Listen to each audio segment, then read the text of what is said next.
बिस्मिल्लाहिर्रहमानिर्रहीम। Welcome to the lecture number 5 of PRC 1 fundamental of accounting. गुज़िश्ता class में depreciation को हमने इख्तिताम पजीर कर दिया था और इसके सारे तमाम कॉन्सेप्ट्स हमने डिटेल में स्टडी कर लिए, प्रैक्टिस कर ली, इसकी MCQs भी कुछ देख लिए और आज मज़ीद उन प्रैक्टिस सेशंस को हम कुछ आगे लेके जाएंगे ताकि आज का और कल का दिन लगा के ना हम डेप्रिसिएशन को बस मैक्सिमम करके ख़त्म कर सकें, ताकि जब एक नया दिन हो, पीर हो, तो पीर को हम एक नया चैप्टर स्टार्ट कर रहे हों। ठीक है, तो भाई तिलावत फरमा दें, फिर हम इंशाअल्लाह ताला क्लास का फॉर्मल आगाज़ करते हैं।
माशाअल्लाह यार, ज़बरदस्त तिलावत करते हो यार। आप तो हेडिंग स्टार हो हमारी क्लास के यार। चलो आज के बाद से ये काम तो तुम ही करोगे, अच्छी तिलावत करते हो माशाल्लाह। ठीक है, अच्छा गुज़िश्ता क्लास में दोस्तों हमने एक छोटा सा होमवर्क आपको दिया था और होमवर्क था प्रैक्टिस क्वेश्चन 1, 2, 3 और एक्सटेंडेड के जो MCQs थे हमारे ICAP के वो 11 से 20 थे और मॉडरेट के 11 से 20 थे। Done. Without wasting any further time हम सवाल नंबर 1 का डिस्कस करना शुरू कर देते हैं। मैं उम्मीद करता हूँ क्लास के तमाम हाज़रीन ने होमवर्क कर लिया होगा। सबने कर लिया है? हाँ जी, कर लिए ना होमवर्क? पक्का किए हैं? 3 सवाल किए हैं और 10-10 MCQs किए हैं। सबने किए हैं? किसने नहीं किया सच बता दो, वरना मैं रजिस्टर देखूंगा फिर मसला हो जाएगा। किसने होमवर्क नहीं किया? MCQs नहीं किए, सवालात किए हैं, MCQs क्यों नहीं किए? टाइम नहीं मिला। तुम लोग बताओ, कुछ भी नहीं किया? क्यों नहीं किया? नाम बताओ जरा अपना। हाँ, क्यों नहीं किया MCQs? भूल गई थी? कल नहीं आई थी तो भूल गई थी? ऑनलाइन भी नहीं ली क्लास? हाफ लिए, तो हाफ क्यों लिए? जी बराबर में किया हुआ है, आगे किया हुआ है। गुड। चलो सवाल नंबर 1। तो सवाल नंबर 1 डिस्कस कर रहा हूँ ना पहले तो मैं, तो 3 का भी तो फिर आगे आएगा ना इंशाल्लाह। अच्छा। An item of equipment cost ₹40,000 eight the beginning of year 1, यानी कि ये पहले साल के पहले दिन इसकी कॉस्ट 40,000 थी। Expected life of 5 years। The annual depreciation charges 8,000। 8,000 कैसे निकला होगा बच्चों? से निकाल के दे दिए। अगर मैं निकालना चाहूँ तो मैं निकाल सकता हूँ। 5 8 40 होता है ना यार। देखो 40,000 डिवाइड बाय 5 क्या होगा, इसमें रेजिडुअल वैल्यू 0 होगी, तो कितना आया होगा बच्चों? 8,000 आया होगा। ठीक है, चलो आगे बढ़ जाते हैं। कहते हैं prepare relevant ledger accounts for years 1 and 2 and extracts of financial statements for each period. यानी कि रिक्वायरमेंट में इसने 3 चीज़ें मांगी हैं। इसने बोला मुझे लेजर्स बना दो, ठीक है, ईयर 1 2 का, और एक्सट्रैक्ट्स बना दो फाइनेंशियल स्टेटमेंट्स का, यानी कि P&L का भी और बैलेंस शीट का भी। तो कुल मिला के कोई 3 चीज़ें बनानी है हमें इस सवाल में। ठीक है, अच्छा रेलेवेंट लेजर अकाउंट लिखा है। रेलेवेंट लेजर अकाउंट मतलब जो बन सकते हैं सारे। कौन कौन से बन सकते हैं? एक तो PP का बन जाएगा, दूसरा डेप्रिसिएशन एक्सपेंस का बन जाएगा, तीसरा अक्यूमुलेटेड डेप्रिसिएशन का बन जाएगा। मुझे लगता नहीं कि मुझे सवाल को परफॉर्म करके दिखाने की ज़रूरत है, तो हम अगर सॉल्यूशन को भी ट्रेस कर लें तो आसान हो जाएगा। आओ सॉल्यूशन ट्रेस करते हैं। मुझे बताना, किसी को कोई मसला हो तो बताना। देखो इसने बोला मैंने 40,000 का एसेट ख़रीदा, डन, और इसमें कोई एडिशन हुई, कोई डिलीशन हुई, कुछ भी नहीं हुआ, हमने पढ़ा ही नहीं, ऐसा कुछ है ही नहीं कोर्स में। कैरी डाउन बैलेंस भी इतना आ गया, दूसरे साल के शुरू में भी इतनी होगा 40,000, और फिर आखिर में क्या होगा? देखो 40,000, यहाँ भी 40,000 होगा। अच्छा आपके जहन में से एक सवाल आना चाहिए था कि सर वो डेप्रिसिएशन जो चार्ज हो रही है वो यहाँ नहीं दिखाएंगे, नहीं वो हम यहाँ नहीं दिखाएंगे, इक्विपमेंट को हम पूरा पूरा कॉस्ट पे दिखा रहे हैं, ठीक है, और अक्यूमुलेटेड डेप्रिसिएशन लेस करके अलग से दिखाएंगे, ठीक है। हम इक्विपमेंट का नेट अकाउंट नहीं बना रहे। आगे जाके जब आप एडवांस कॉन्सेप्ट पढ़ेंगे ना FR1 में, R1 में, जिसको आप प्यार से फाइनेंशियल अकाउंटिंग एंड रिपोर्टिंग कहते हैं, तो उसके अंदर आप ऐसे भी सीख लेंगे कि यार एक ही अकाउंट बना दिया, अक्यूमुलेटेड डेप्रिसिएशन का अकाउंट बनाया ही नहीं, और उसके अंदर नेट करके दिखा दी डेप्रिसिएशन एक्सपेंस, तो नेट बुक वैल्यू तुम्हारी डायरेक्ट निकल आती है। यानी कि अगर मैं इसको इक्विपमेंट NB भी कर दूं और डेप्रिसिएशन यहाँ लेना शुरू कर दूं तो मेरा काम इक्वली गुड हो जाएगा, लेकिन हम अभी अलग अलग बना रहे हैं। डन। चलो, अक्यूमुलेटेड डेप्रिसिएशन का अकाउंट देखो, depreciation expense debit, accumulated depreciation credit, तो इसलिए क्रेडिट साइड पर 8,000 आ रही है, कैरी डाउन 8,000। सर ये तो एक्सपेंस है तो कैरी डाउन क्यों आ रहा है? अरे एक्सपेंस का अकाउंट नहीं है, टी अकाउंट तो अक्यूमुलेटेड डेप्रिसिएशन का है, कॉन्ट्रा एसेट का अकाउंट है, इसलिए कैरी डाउन आ रहा है, ठीक है। अगले साल फिर ओपनिंग आ गया, फिर डेप्रिसिएशन आया, फिर क्लोजिंग आ गया। डन। अच्छा, डेप्रिसिएशन एक्सपेंस आ जाओ भाई, पहले साल का 8,000 और कैरी डाउन आएगा। कैरी डाउन क्यों नहीं आ रहा? कैरी डाउन तो नहीं आता भाई, जो है सारा का सारा P&L में चार्ज हो जाएगा। फिर अगले साल दोबारा 8,000, जितना सारा है P&L में चार्ज हो जाएगा। हाँ जी,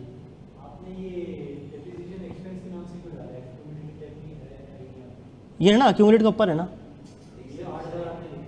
कौन सा? डेबिट साइड पे। हाँ हाँ हाँ हाँ, ये कह सकते हो, ये कह सकते हो। किसकी वजह से? तो ये अक्यूमुलेटेड डेप्रिसिएशन की वजह से, हाँ ये कह सकते हो। ये नरेशन का जो है ना वो गलती कह सकते हो आप, कोई मसला नहीं है। चलो, statement of profit and loss year 1 year 2, depreciation expense पहले साल का भी 8,000, दूसरे साल का भी 8,000। ये सेम क्यों आ रहा है? स्ट्रेट लाइन मेथड है। अच्छा, statement of financial position extracts. अच्छा बच्चों, ये एक्सट्रैक्ट का लफ्ज़ क्यों लिखा होता है? एक्सट्रैक्ट का लफ्ज़ ऐसा होता है क्योंकि उसमें से एक्सट्रैक्ट किया गया हो जनाब, क्योंकि ये पूरा नहीं है ना, पूरी पिक्चर नहीं है ना, ना इसमें कैपिटल है, ना इसमें ड्राइंग है, ना इसमें जनाब लाइबिलिटी नहीं है, ना इसमें कैपिटल है, और बहुत सारी चीज़ इसमें नहीं है, बहुत सारे एसेट्स नहीं है, बहुत सारी लाइबिलिटीज़ नहीं है, तो इसलिए उसके एक्सट्रैक्ट्स हैं। डन। तो नॉन करंट एसेट्स की हेडिंग के अंदर मेरे पास आ रहा होगा 40 और 40 पे एसेट्स, लेस करेंगे अक्यूमुलेटेड डेप्रिसिएशन, तो मेरे पास क्या आ जाएगी बच्चों बताओ? Net book value. डन। चलो ज़बरदस्त। सवाल नंबर 1 में किसी को कोई मसला, परेशानी, प्रॉब्लम? चलो आओ। रिक्वायरमेंट देखो, सवाल सॉल्व करने का तरीका क्या होना चाहिए? सबसे पहले आपने रिक्वायरमेंट पढ़नी होती है, ताकि रिक्वायरमेंट पढ़ के आपको आइडिया हो जाए कि सवाल में आपसे मांगा क्या गया है। राइट अप बना दो 2012 और 13 के मशीनरी अकाउंट, अक्यूमुलेटेड डेप्रिसिएशन का अकाउंट और डेप्रिसिएशन एक्सपेंस का अकाउंट। अच्छा ओके, अगर इसने 2 सालों की चीज़ें मुझसे मांगी है ना, तो जो बैलेंस शीट आइटम है ना, उसके तो मैं एक ही अकाउंट बना लूँगा और 12-13 ओपनिंग क्लोजिंग करता रहूँगा, ताकि बार बार नहीं बनाना पड़े, जान छूटे मेरी। और जो अक्यूमुलेटिव वाला है उसका भी ऐसे कर दूंगा। हाँ, जो फॉर द ईयर वाला है उसमें मैं ये काम नहीं करता ओपनिंग क्लोजिंग, ठीक है, तो मुझे अलग अलग बनाने पड़ते हैं। डन, हर साल के। चलो, कहता है मार्टूरिन जो भी है, bought a machine for ₹10,000 on यकुम January 2012, he estimates a useful life of 8 साल and a residual value of 800, depreciation is to be calculated on straight line basis. Basically इसमें कोई मसले वाली चीज़ नहीं पूछी है, सिर्फ इसने एक्सट्रैक्ट्स बनवा लिए हैं, लेजर्स बनवा लिए हैं, बस ये वाली मेहनत करवाई है। अच्छा, मुझे ज़रा बताओ कि पहले साल की डेप्रिसिएशन कितनी निकलेगी? हाँ जी, 1150। कैसे? 10,000 माइनस 800 कितना हो जाएगा? 9,200। 9,200 डिवाइड बाय 8 कितना बनेगा? 1150। ठीक है, तो एक काम करते हैं, डेप्रिसिएशन एक्सपेंस का अकाउंट देख कर आते हैं पहले, वो देख के आ जाए पहले। तो 1150 और 1150 ही आना चाहिए। आओ, ये देखो, मैं आ जाऊँ डेप्रिसिएशन एक्सपेंस के अकाउंट पे पहले। ये रहा 2012 का अकाउंट, 1150 अक्यूमुलेटेड डेप्रिसिएशन के नाम पे सारा का सारा P&L में चार्ज हो गया। फिर दोबारा से 1150 अक्यूमुलेटेड डेप्रिसिएशन के नाम पे सारा का सारा P&L में चार्ज हो गया। एक अकाउंट क्लियर हो गया। अच्छा, अब अक्यूमुलेटेड का भी देख लूँ, कोई मसला ही नहीं है। 1150 फिर कैट डाउन 1150 फिर ब्रॉड डाउन 1150 फिर डबल हो जाएगा। समझ रहे हो ना मेरी बात को? कुछ भी नहीं है। आ जाओ, बैलेंस 2012 के ओपनिंग में तो कुछ भी नहीं होगा ना, कुछ भी नहीं होगा ना, जीरो होगा ना। फिर 1150 का चार्ज हुआ, बैलेंस CD 1150, फिर बैलेंस BD 1150 2013 का, यानी कि अगले साल का। फिर क्या हुआ होगा बताओ? डेप्रिसिएशन दोबारा से 1150 और कैरी डाउन में क्या गया? 2300। डन। अच्छा, कॉस्ट तो कॉस्ट ही रहेगी, कॉस्ट तो कॉस्ट ही रहेगी। मैंने खरीदा 10,000 रुपये का, कैरी डाउन 10,000, फिर ब्रॉड डाउन 10,000, फिर carry down 10,000। Done, easy PC. किसी को कोई मसला, किसी को कोई परेशानी, किसी को कोई प्रॉब्लम? हो गया था मैनेज। अच्छा, इससे एक्सट्रैक्ट नहीं मांगे इसमें? अच्छा, आगे मांगे। शो हाउ बोला माफ़ करें, हाउ द मशीन। यार एक तो ये जो हमारी स्क्रीन कास्टिंग है ना,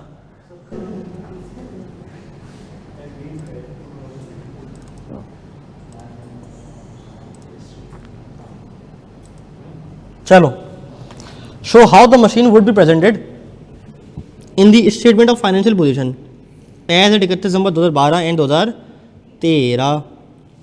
कैसे आएगी? 10,000 कॉस्ट आ रही होगी माइनस 1150 पहले साल में, और फिर 10,000 माइनस कितना 2300 दूसरे साल में। ऐसे ही होना चाहिए, ऐसा ही है। देखो यार ज़बरदस्त हमारी माशाल्लाह प्रैक्टिस हो रही है कि हम सॉल्यूशन देखे बगैर जो है ना वो ज़बानी कलामी बता सकते हैं कि यार क्या आंसर आ रहा होगा। ये देखो 2012 ये रहा और 2013 ये रहा। क्या ये उल्टा क्यों आ रहा है? हाँ 13-12 क्यों आ रहा है? ज़बरदस्त, बहुत अच्छा सवाल है। देखो जब कंपनी अपने फाइनेंशियल स्टेटमेंट्स बनाती है ना तो वो कुछ ऐसे बनाती हैं। इसका फॉर्मेट होता है, ये इनकी अपनी मर्ज़ी नहीं होती, ये फॉर्मेट होता है। ये होता है करंट ईयर और ये होता है प्रायर ईयर। जब users of my financial statements मेरे देखते हैं ना फाइनेंशियल स्टेटमेंट्स को, तो करंट ईयर उनके लिए रेलेवेंट होगा या पुराना साल पहले रेलेवेंट होगा? Current year. तो करंट ईयर पहले आ रहा होता है और वो देखना चाहते हैं कि कंपनी की परफॉर्मेंस इसके कंपैरिजन में पिछले साल कैसी रही, तो वो प्रायर ईयर को ऐसे कंपेयर कर रहे होते हैं। डन, पक्की बात है। हाँ आपको भी ऐसे करना पड़ेगा। डन। अच्छा आप अगर अभी तो पेपर आप चूंकि नहीं दे रहे हो ना उसके ऊपर क्या कहते हैं सीबी के ऊपर, तो ऊपर नीचे भी बना लो वर्किंग, कोई मसला नहीं है। हमें क्या है, हम तो एमसीक्यू सॉल्व करने फिलहाल। ठीक है चलो मेरा भाई, जिंदाबाद।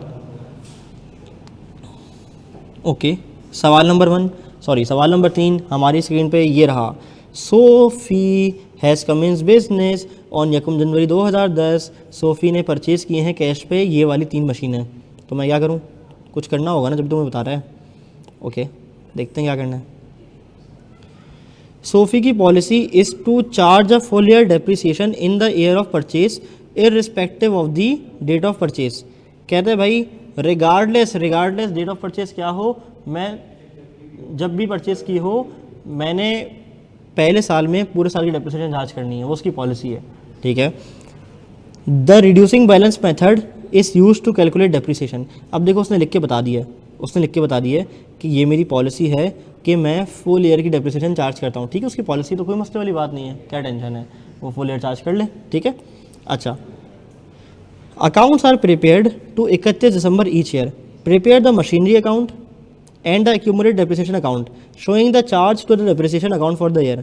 अब accumulated depreciation मांगा है तो इसके लिए आपको शायद बनाना पड़े डेप्रिसिएशन का, शायद ना बनाना ना पड़े। वैसे बनाने की ज़रूरत नहीं है, ऐसे बन सकता है ना, कोई मसला नहीं है। स्ट्रेट लाइन ही तो है, ये रिड्यूसिंग है जी। तो जो एप्लीकेबल हो रहा है आप उससे कर लो, जो अप्लाई हो रहा है उससे कर लो। ठीक है डन। अच्छा show relevant statement of financial position की स्ट्रैक्ट। चलो अगर मैं मशीन 1 की बात करूं और उसने क्या बोला 25% रेट है ना 25%, और हाँ जी 25% है मशीन 1 का, और मशीन 2 का कितना है 30%, मशीन 3 का कितना है 35%। ओके अब मशीनरी अकाउंट बोला है और एक्यूमुलेटेड डेप्रिसिएशन अकाउंट बोला है, तो मैं मशीनरी का एक अकाउंट बनाता हूँ पहले तो।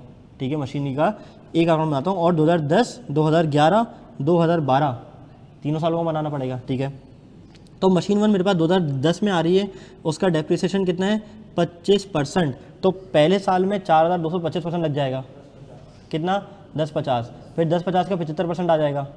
ठीक है फिर उसका 75% आ जाएगा। तो ये तो डेप्रिसिएशन एक्सपेंस मेरा मशीन 1 का हो गया, फिर इस तरह से मशीन 2 का, फिर इस तरह से मशीन 3 का। हम एक काम करते हैं, हम इस सवाल को सॉल्व कर लेते हैं, कर लें? चलो मुझे साथ में करवाते रहो, आ जाओ। मैं एक काम करता हूँ कि इसको ना ऐसे करके अपने साथ ले जाता हूँ, तुम मेरे साथ चलो।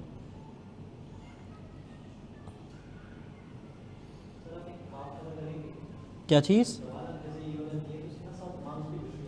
यार मार्क्स में लिख नहीं सकता, पता है क्यों? क्योंकि ये ना आई कैप के स्टडी टेस्ट के सवाल आते हैं। हाँ कुछ पास पेपर के सवाल में डाल सकता हूँ, लेकिन मार्क्स लिख के फ़ायदा नहीं है ना, क्योंकि तुम्हारा पेपर सॉल्व करने वाला है नहीं ना, तुम्हें तो एमसीक्यूज़ करने हैं, तो तुम्हारे मार्क्स से कंसर्न होना ही चाहिए। तुम्हें तो सिर्फ प्रैक्टिस इस गर्ज से करनी कि तुम्हारे कॉन्सेप्ट चंगे मंगे हो जाएँ। बात समझ आ रही है? चलो आ जाओ। चलो जी ओके, मैं एक काम करता हूँ, सबसे पहले मैं एक अकाउंट बना लेता हूँ मशीनरी का। ठीक है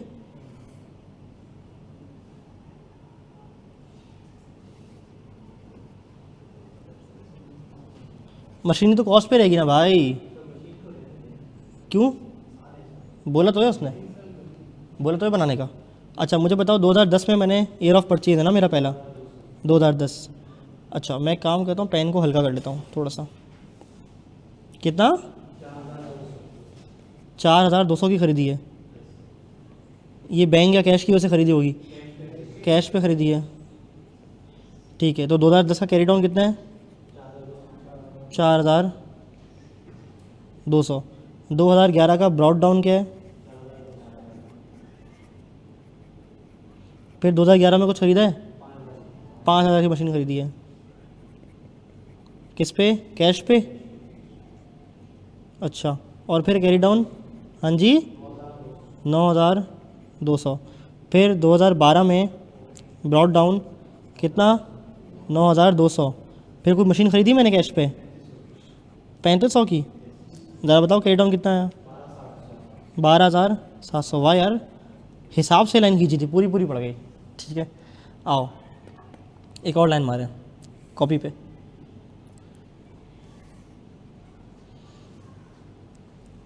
ये किसका है? Accumulated depreciation. अच्छा, मैं डेप्रिसिएशन फॉर द ईयर का अकाउंट नहीं बना रहा, ठीक है, सही है ना?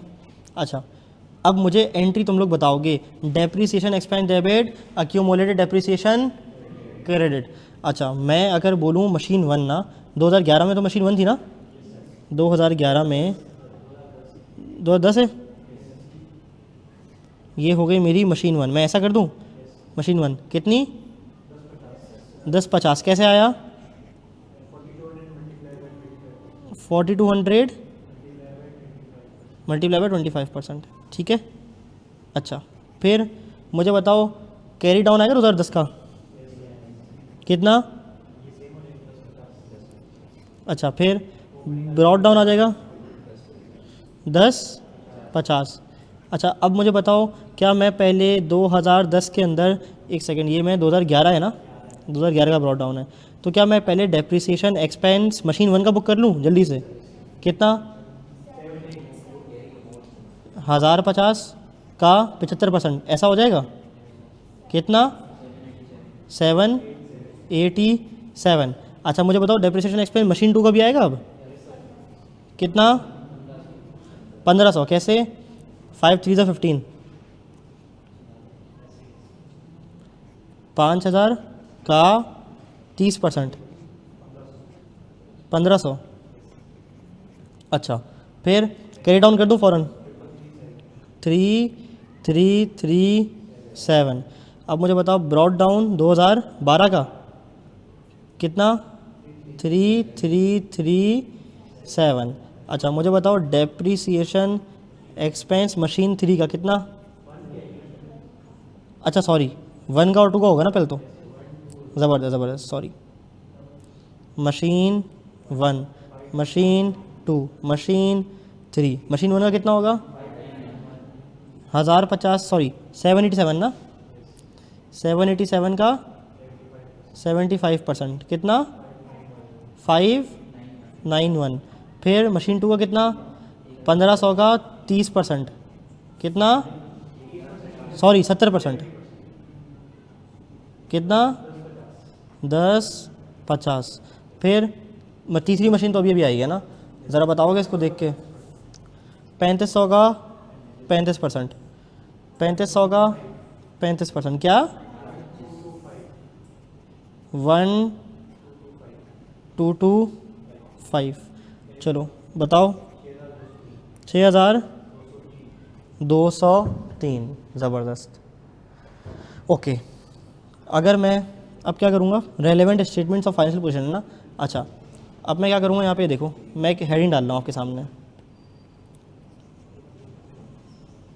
सोफ़ी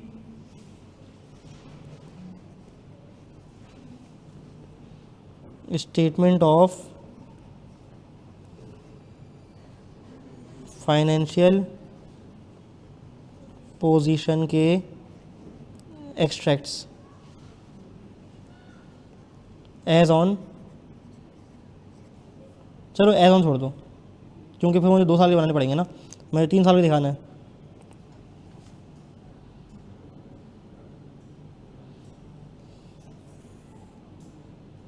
अरे अरे अरे अरे अरे अरे अरे अरे,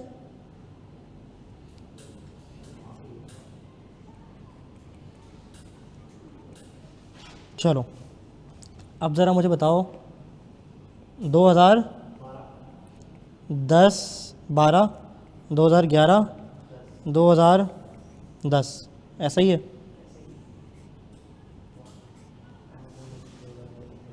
चलो मुझे बताओ सबसे पहले क्या आ रहा होगा, मशीनरी आ रही होगी कितने पे,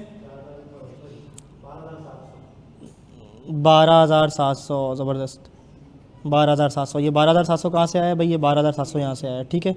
अच्छा फिर 9,200, 4,200 लेस क्या कर दूंगा, एक्यूमुलेटेड डेप्रिसिएशन, ठीक है। ज़रा मुझे बताओ 2012 में कितनी आ रही है, 6203, फिर 3337, फिर 1050, ज़रा टोटल करो, 3150, 6,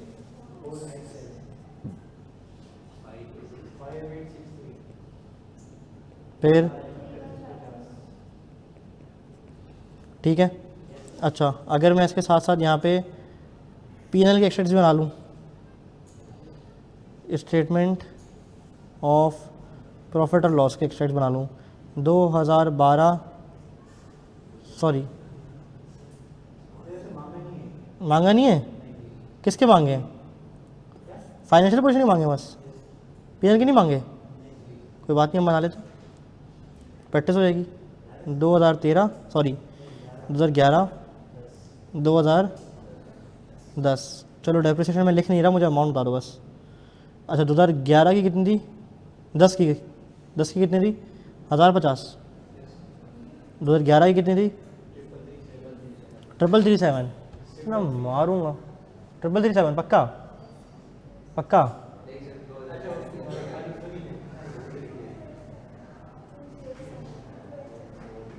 साल भर की आएगी ना, 1050, सॉरी 1050 तो आएगी नहीं, 787 और 1500, कितना 2287 depreciation expense for the year होती है मेरे बच्चों, फॉर द ईयर। देखो अभी टेस्ट नहीं किया है क्या आपने, लेकिन मैंने पूछ लिया, कर दिया ना फंड, ठीक है। 2012 बताओ, हाँ जी 28, डन। क्या मेरी बात समझ आती है, इस सवाल में किसी को कोई मसला, कोई परेशानी, कोई प्रॉब्लम तो मुझे बताओ, डन, इजी बिजी हो गया, आओ।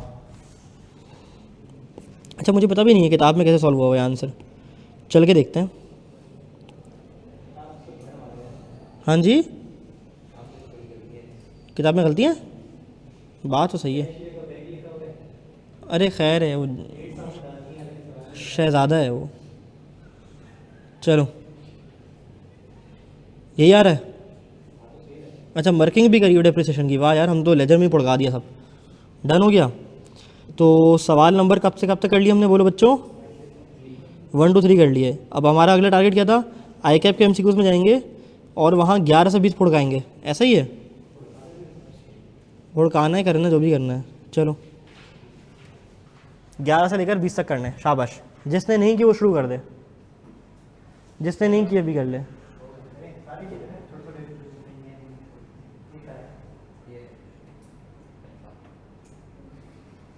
अब अल्फा बीटा किसी ने बोला ना तो,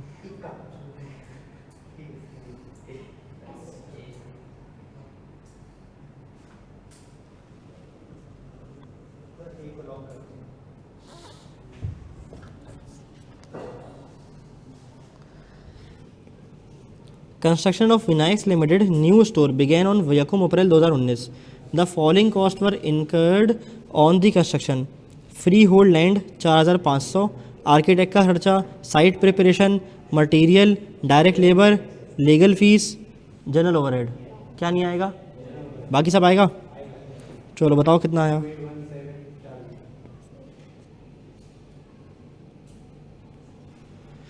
ओके करो 12वां।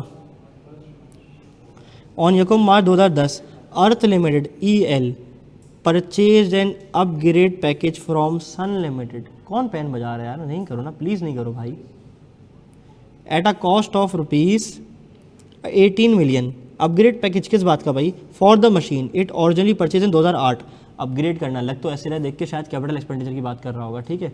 अच्छा the upgrade took a total of 2 days where new components were added to the machine, ठीक है, नए पुर्जे डल लेते हैं। EL ने अग्री कर लिया कि मैं परचेज करूंगा package as the new component would lead to a reduction in production time per unit of 15%, मतलब मेरा एफिशिएंसी बढ़ा देगा दूसरी ज़बान में। This will enable to increase the production without the need to purchase a new machine. मतलब इस share में शायर घुमा फिरा के एक ही बात करना चाह रहा है कि भाईजान एफिशिएंसी बढ़ जाएगी, कैपिटल एक्सपेंडिचर है। एप्रोप्रिएट अकाउंटिंग ट्रीटमेंट, एक्सपेंस कर दो, पागल है क्या? कैपिटलाइज कर दो एडिशनल एक्सपेंडिचर, अच्छा कैपिटलाइज करो 15% ऑफ 18 मिलियन है।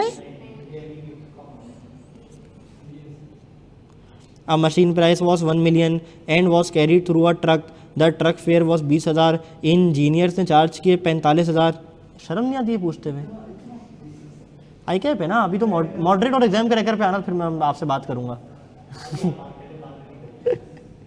कितना था? 1 मिलियन, हाँ डी कैसे? 45 और 20 65। Where the following is not a component of cost of asset, purchase price, import duty, refundable को पार्ट नहीं बनाता मैं। चलो, which of the following these cost is capitalize as cost of an asset?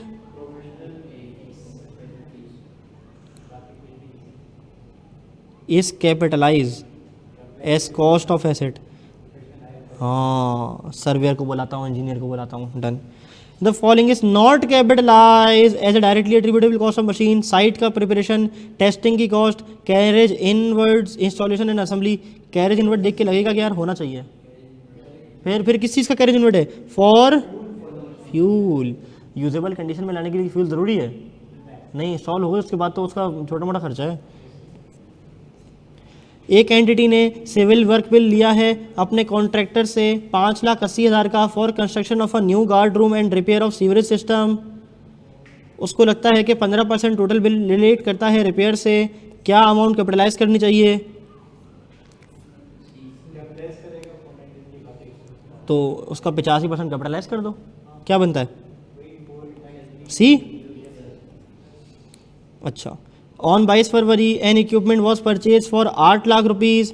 वो deliver करवाया गया था immediately, फ़ौरन दस्ती और 5 लाख रुपए पे कर दिए गए हैं। रिमेनिंग पे बाद में होंगे। तो जब बाद में पे होंगे, लेकिन मैंने आज इक्विपमेंट परचेज कर लिया है। अगर इक्विपमेंट मेरे पास ना आया होता तो मैंने एडवांस बुक किया होता, एडवांस डेबिट और कैश क्रेडिट। लेकिन मैं वो कह रहा है सवाल के अंदर कि मेरे पास इक्विपमेंट आ गया है, तो मेरी किताबों में इक्विपमेंट आ गया होगा। तो मैं ऐसी एंट्री ढूंढूंगा जिसके अंदर इक्विपमेंट डेबिट हुआ होगा, कैश क्रेडिट किया होगा, कुछ ऐसा तो हुआ होगा। और कुछ पेबल भी आ रहा होगा। कौन सा है?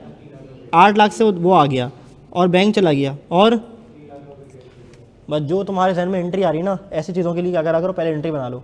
एंट्री बना ली, एंट्री बना के देखो वो एंट्री कहाँ आ रही है, ख़त्म बात। बाकी चीज़ों में पढ़ना ही नहीं है, टाइम वेस्ट। हाँ, जहाँ डाउट हो ना कि यार आ नहीं रहा समझ, तो फिर ऑप्शन देख लो, ठीक है। वरना तो तुम्हारे लिए ट्रू एंड फॉल्स जैसा होना चाहिए, ट्रू एंड फॉल्स भी नहीं, फिल इन द ब्लैंक जैसा होना चाहिए, ठीक है। चलो, ऑन 22 फरवरी एक इक्विपमेंट मैंने ऑर्डर किया 8 लाख रुपए का, 20% मैंने एडवांस पे कर दिया। वो मुझे 4 मार्च को डिलीवर हुआ। जब मैंने 50% ऑफ द अमाउंट पे कर दिया और मैंने कहा यार बाकी 25 अप्रैल को मुझसे ले लेना। What general entry should be recorded on 4 मार्च। 4 मार्च को क्या हुआ है भाई? 4 मार्च को डिलीवर हो गया है, तो इक्विपमेंट मेरी किताबों में आएगा इक्विपमेंट डेबिट, ठीक है। इक्विपमेंट डेबिट हो जाएगा, सब में डेबिट हो रहा है। चलो फिर, अच्छा, and entity paid 50% of the amount, यानी कि 4 लाख से बैंक क्रेडिट हो रहा होगा। देखो कहाँ हो रहा है, बैंक क्रेडिट हो रहा है 50% ऑफ द अमाउंट ड्यू। अच्छा मेरी बात सुनो, ये बताओ 20% मैंने एडवांस पे कर दिया था, कितना? 160 पे कर दिया। हाँ ज़बरदस्त। कितना मैंने पे कर दिया बताओ? 160 ना। 160 माइनस करो, कितना बचता है बैलेंस?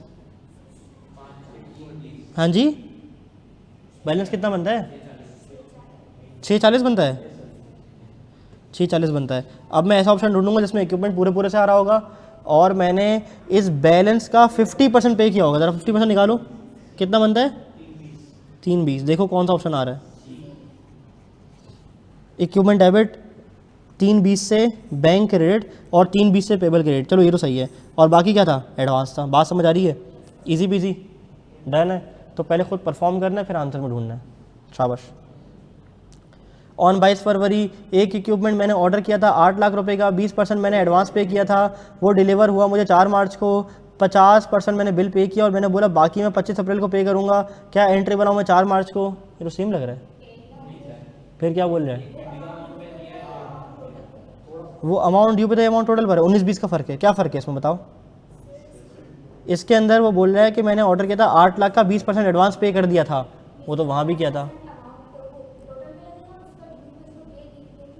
अच्छा, it was deliver on 4 March when the entity paid 50% of the total bill and promise to pay remaining on 25 April. बताओ क्या एंट्री बनाऊँ 4 मार्च को? 8 लाख रुपए इक्विपमेंट आ जाएगा। फिर और एडवांस दिया था 160 का। अच्छा, और 4 लाख से बैंक चला जाएगा, ठीक है। फिर और 240 पेबल हो जाएगा। कौन सा ऑप्शन सही है? ए, सभी ही बोलते हैं। पक्की बात है? पक्की बात है? किसी को कोई मसला, कोई परेशानी, कोई प्रॉब्लम? चलो मॉडरेट पे आ जाओ।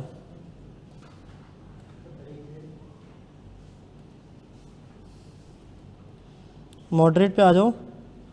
ये हमने तकरीबन कोई 10 के करीब कर लिए थे, ठीक है।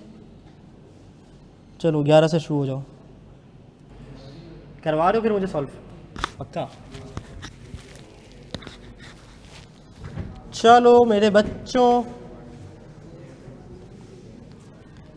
Alpha trading limited use its own staff assisted by contractors when required.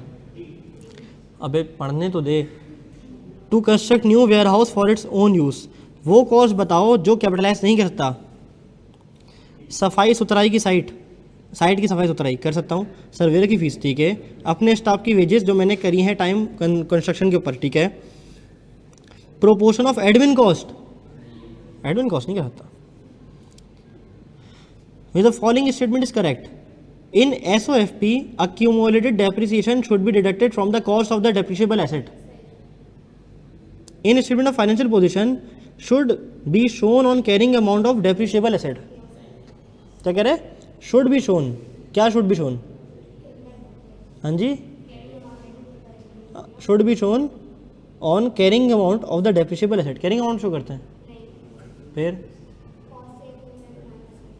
हाँ, तो वो नेटबुक वैल्यू तो होती है, कैरिंग अमाउंट तो होती है। अच्छा, बाद में आती है। अच्छा बताओ भाई। हाँ जी, ओनली ए। तो डी किसने बोला था? अच्छा, ऊपर वाला बोलता। सब यही बोलते हैं, सब लोग ये बोलते हैं। पक्का? कोई बी वाला है, कोई सी वाला है, कोई डी वाला है तो सोच लो। नहीं है? चलो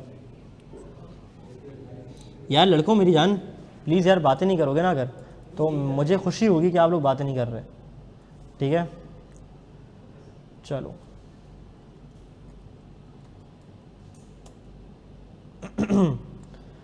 okay.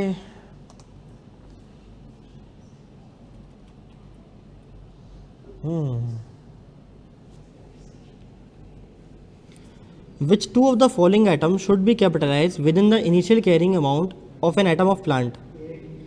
Cost of transporting the plant, ठीक है। Installing new power supply required to operate the plant, ठीक है। Deduction to reflect the estimate residual value. Cost of 3 and maintenance agreement. तो ए और on 22 February an equipment was purchased for rupees 8 lakh, it was delivered immediately. The entity paid 5 lakh फौरन और remaining 4 मार्च को पे करने हैं। बताओ 22 फरवरी को क्या अकाउंटिंग एंट्री रिकॉर्ड करूं? 22 फरवरी को मैंने परचेज कर लिया है और डिलीवर भी हो गया है, तो इक्विपमेंट डेबिट होना चाहिए था 8 लाख से, ठीक है। और 5 लाख से क्रेडिट होना चाहिए था क्या? कैश या बैंक? कहाँ है भाई? और सी में क्रेडिट क्या होना चाहिए था? बाकी पेबल। चलो सी पक्का। चलो अगला करो 15वां 11.6 small limited purchase a machine for rupees 8 million. It has an estimated residual value of 1.5 million and useful life of 7 years. Calculate different percentage under its schedule method. कैसे निकलेगी? Cost multiply by minus residual value divided by cost multiplied by useful life कितनी? 7। कितना आ रहा है? 11 point. हाँ ठीक है, जाहिर सी बात है वो, ठीक है। Select the correct statement. सबसे पहली चीज़, इन रिड्यूसिंग बैलेंस मेथड हर साल का डेप्रिसिएशन अप्लाई करता हूँ मैं फिक्स परसेंटेज पे on the book value of the asset, ठीक है। In units of production method estimated total production of the asset is the criteria for providing depreciation, ठीक है। तो दोनों बातें सही हैं। प्लांट बाउट ऑन यकम जनवरी 2021 for rupees 2,55,000 with expected useful life of 6 and 7 years respectively, ठीक है। 2,25,000 में मैंने ख़रीदा है एक plant with expected useful life of 6 years and 7 years respectively, while the residual value of rupees 20,000. The entity year ends on 31 December. Under a straight line method, calculate the amount of book value written annually at the end of 2024.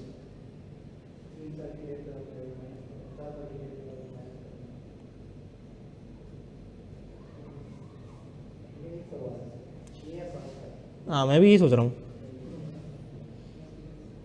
अच्छा, उसने 2 cases दिए होंगे, लेकिन अगर 2 cases भी है ना तो एक ऑप्शन के अंदर 2 चीज़ें देनी चाहिए उसने। ठीक है, ये मेरे ख्याल से कोई टेक्निकल एरर है, ये होना नहीं चाहिए था ऐसा। ठीक है, ज़रा आंसर तो निकालो, 6 साल पे निकालो कितना आ रहा है। ऑप्शन बन रहा है तो फिर 7 काट देना। हाँ जी, किस से? 6 से सी बन रहा है पक्का? और ज़रा 7 साल से करना तो क्या बनेगा? वो होता है दोनों ऑप्शन करेक्ट हो, ऐसा कुछ हो, ये भी तो होता है।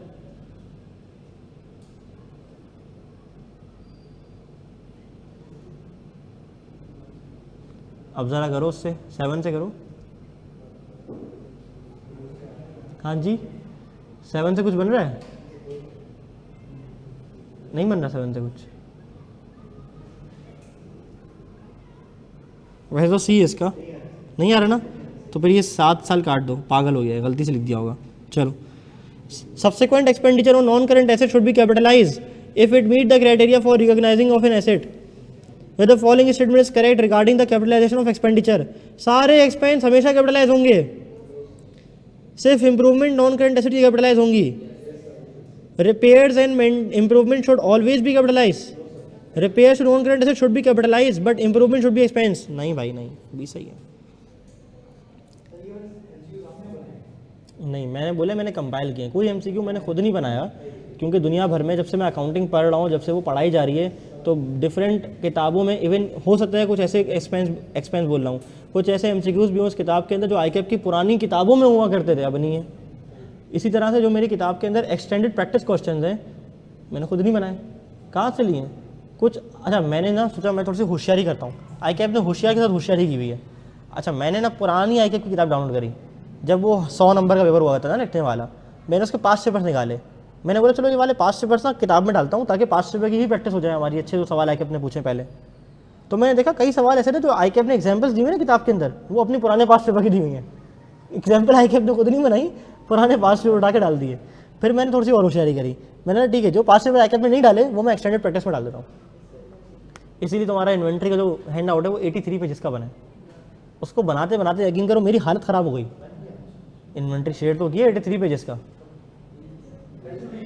हाँ 83 पेजेस का इन्वेंट्री बना है। मैं पागल हो गया उसको बनाते बनाते। मैंने बोला भाई इतनी चीज़ें हैं, और उसको फिर सिंप्लीफाई करना, उसको प्रेजेंट करना, उसको टेबल फॉर्म में बनाना, उसके नीचे अपनी बनाई हुई एग्जाम्पल डालना, दिमाग घूम गया। यकीन करो 3 दिन लगे इन्वेंट्री में। अच्छा, बैड डेट्स की मैंने रिकॉर्डिंग करवाना शुरू कर दी है, ठीक है, कहोगे तो लाइव भी पढ़ा दूंगा टाइम हुआ तो। बैड डेट्स अगर टाइम नहीं हो तो फिर रिकॉर्डिंग दे दूंगा, वो मैं खुद करा रहा हूँ। कल मैंने बैठ के 1 घंटा 10 मिनट रिकॉर्डिंग की है, गला सूख गया था लेकिन रिकॉर्डिंग करी है, आज भी करूँगा, ताकि अल्लाह ने करे अगर मेरा सऊदी जाने का हो गया तो तुम लोगों के पास मेरे रिकॉर्डिंग लेक्चर्स हो, मेरे अपने बनाए हुए ऐसा टाइम के। असल में मेरी जॉब हुई है KPMG आर्च से सऊदी अरेबिया का बैक ऑफिस पाकिस्तान में है, स्काई टावर पे, लेकिन काम मेरा रिमोटली है, from anywhere in Pakistan I can work remotely for them. 11 से 8 टाइमिंग होती हैं, तो सुबह का स्लॉट तो खाली है, तुम लोग पढ़ सकते हो मुझसे सुबह के स्लॉट में आराम से, कोई बिला फिक्र बिला झिझक। लेकिन उनका पीक सीजन होता है जनवरी से लेकर अप्रैल तक, तो उसमें होता जाना पड़ जाए। तो अगर मुझे जाना पड़ गया तुम लोग क्या होगा, कल ही तुम लोगों का। तो मैंने इसीलिए अपने ही लेक्चर्स फ्रेश बैठ के जो है ना वो रिकॉर्ड किए हैं, ठीक है, ताकि तुम लोगों को मैं प्रोवाइड कर सकूं। वैसे तो मैं नहीं जा रहा, टेंशन नहीं है, होपफुली नहीं जाऊंगा, क्योंकि 29 को ज्वाइनिंग होगी, फिर वीज़ा प्रोसेस होगा, लगेगा, तो इस सीज़न में तो शायद ना जाऊँ। खैर देखते हैं। तो इसलिए वैसे भी मैंने प्रीमियम लेक्चर रिकॉर्ड करने थे, क्योंकि जो क्लास के अंदर मैंने कराया ना 8 घंटे लगे ना, प्रीमियम में ये चीज़ 4 घंटे में हो जाएगी। प्रीमियम मतलब फोकस लेक्चर्स ना, वो 4 घंटे में 3.5 घंटे में तुम लोगों का कवर हो सकता है, तो वो मैंने वैसे ही कराने थे रिकॉर्ड। चलो, recording the purchase of computer stationery, टुच्चे मुच्चे आइटम लग रहे हैं, by debiting the computer equipment account at cost would result in,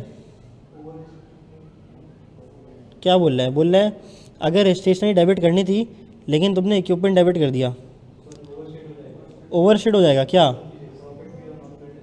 profit overshoot हो जाएगा कैसे? प्रॉफिट ओवरशूट कैसे होगा? हाँ देखो, अगर इक्विपमेंट डेबिट होता तो डेप्रिसिएशन एक्सपेंस रिकॉर्ड होता, डेप्रिसिएशन एक्सपेंस रिकॉर्ड होता तो मेरा प्रॉफिट कम आता, अब ओवरशूट होगा। ठीक है, तो ओवर अशीटमेंट ऑफ प्रॉफिट तो ठीक है, यानी कि ए और सी में से कोई एक हो सकता है। अगला पढ़ते हैं, over statement of non current asset, और वो क्या बोले, अंडर स्टेटमेंट। तो ओवर स्टेटमेंट होगा, क्यों भाई? क्योंकि उसके अंदर एक्यूमुलेट डेप्रिसिएशन भी तो लेस होती है। हाँ डन। चलो 20। Okay, a business accounted for the purchase of a new delivery truck as a motor expense in the accounting records.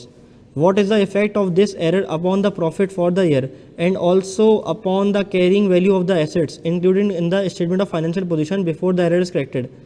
कहते हैं एक डिलीवरी ट्रक है, उसको हमने मोटर एक्सपेंस के तौर पे दिखा दिया है, यानी कि एक्सपेंस आउट कर दिया है। अगर ट्रक दिखाता तो पीपी में भी आ रहा होता, फिर डेप्रिसिएशन भी चार्ज हो रही होती, तो थोड़ा सा प्रॉफिट भी कम आता, लेकिन इसे झटके मार के तो सारा प्रॉफिट उड़ा दिया होगा मेरा। ऐसा ही है। तो वो कह रहा है भाई बताओ करेक्ट ऑप्शन क्या होगा?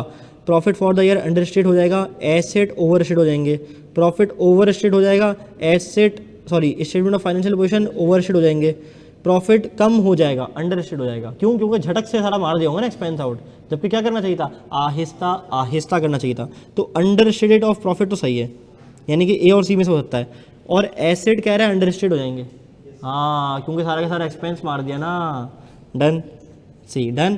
क्या मेरी बात समझ आती है? तो मुझे ज़रा बताओ कि मॉडरेट में कितने एमसीक्यूज हमारे पास? 30 है ना, हमने 20 कर लिए, और आई कैप के कितने थे? 50, हमने कितने कर लिए? 20। अब हम अगली सफ़र जो है ना वो स्टार्ट करेंगे एग्जाम क्रैकर पे, ठीक है? बल्कि एक काम करो, मॉडरेट वाले सारे ही कर लेते हैं ना, ख़त्म ही कर लेते हैं इसको, क्या बोलते हो? हाँ जी, ब्रेक दे दूँ? वैसे सोचा तो मैंने ये था, इसलिए मैं तो डांटूंगा नहीं।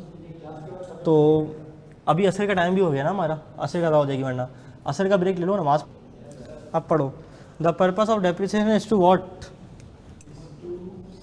Allocate the cost less residual value on a systematic basis over asset की useful life, write the asset down to realizable value, accumulate कर दें fund for asset replacement, recognize कर दें कि एसेट अपनी लूज करता रहे वैल्यू ओवर टाइम। पर्पस क्या है डेप्रिसिएशन का? हाँ जी बताओ, डेप्रिसिएशन का पर्पस क्या है? हाँ जी, बीटा। तो ए क्यों नहीं है? ए उसका मेथड है, पर्पस क्या है, मकसद क्या है? बी पक्का। चलो अगला बताओ, डेप्रिसिएशन डेप्रिशिएबल अमाउंट मतलब क्या होता है? यार ये भी कोई पूछने वाली बात है, आ जाओ। What is the net amount an entity expect to obtain for an asset at the end of useful life? Residual value. इतना इजी पीजी चीज़ें पूछ रहा है यार ये तो। ऐसा क्या चीज़? नहीं भगाया नहीं है।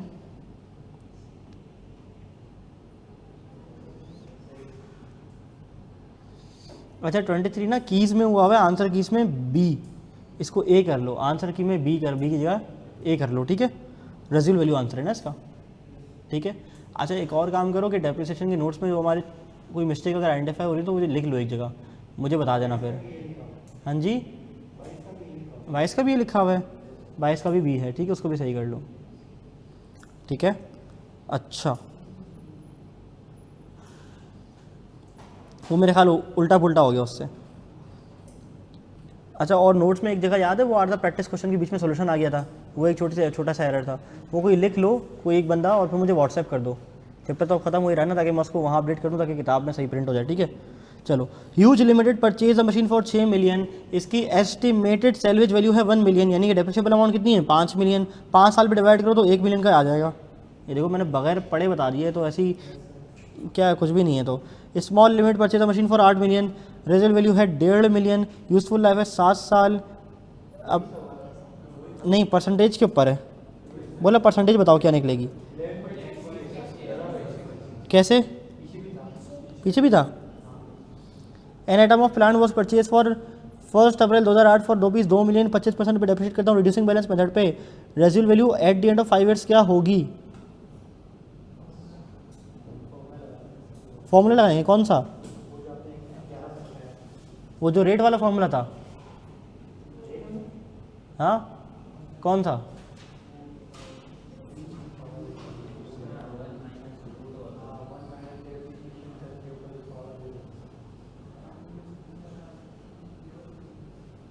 वो तो रेट निकालने का फॉर्मूला था।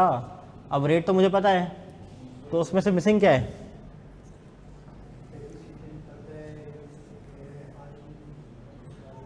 वो क्या क्या पूछ रहा है वो बताओ।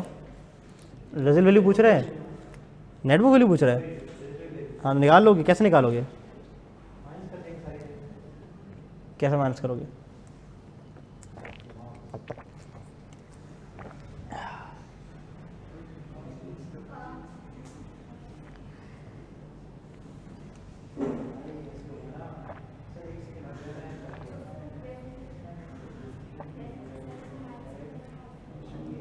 वो कह रही है कि कॉस्ट में से रेजल वैल्यू को माइनस कर दें। रेजल वैल्यू तो पूछी है उसने। हम्म हम्म नहीं, उसने बोला what should be it's residual value eight the end of its useful life of 5 years। मुझे कोई साइंटिफिक लोटर देते?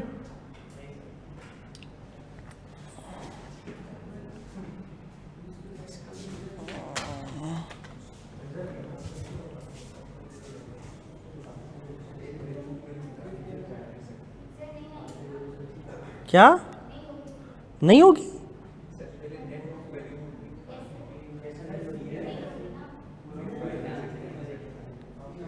नहीं होगी।